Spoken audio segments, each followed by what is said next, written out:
ating dish ay chicken sotanghon with ampalaya. So ngayon ay prepare na natin ang bawang, luya, at ang ating sibuyas. Ang ating ampalaya, nalinisan na rin yan. At ang ating manok na breast part. Syempre hindi natin makakalimutan ang Good Life sotanghon. So yan na, papainit na tayo ng ating kawali. So, pag mainit na ang ating kawali, lagyan na rin natin ng oil. So, ganyan lang ako maglagay ng oil, hindi masyadong marami, para hindi masyadong mamantika. So, unahin natin ang sibuyas.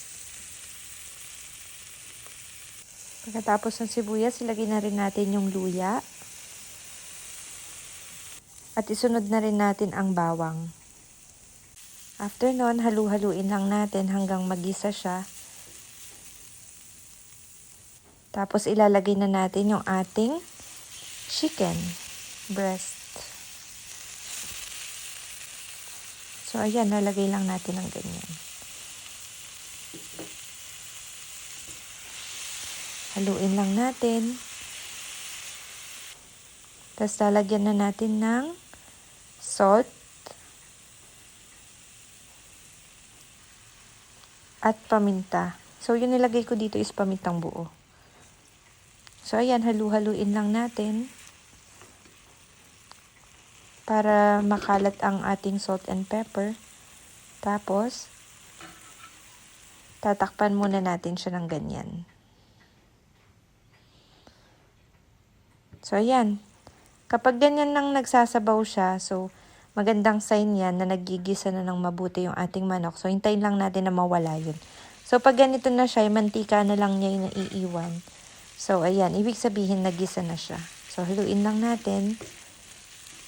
Tapos, maya-maya, pwede na nating ilagay yung ating sabaw. So, ayan na mga mi, pwede na nating ilagay yung ating sabaw. So, kaya ganyan yung kulay ng aking sabaw. Kasi yun yung pinaghugasan ng bigas. So, yung parang pangatlo, pwede na yun kunin kasi malinis na yun. So, ayan. Hintayin lang natin ng kumulo ng ganyan. So, ito na yung sotanghon natin. Kaya palamigan yan yung sotanghon kasi binabad ko na yan sa tubig para madali siyang lumambot. So, ganyan.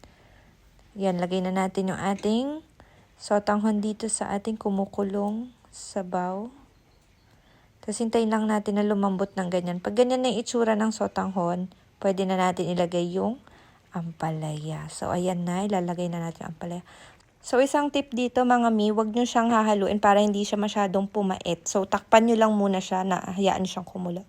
So, dito, lalagyan na natin siya ng patis. So, kung ano pang gusto nyong pampalasa, pwede nyong ilagay dyan. So, ayan na mi, luto na siya. Tara, iserve na natin.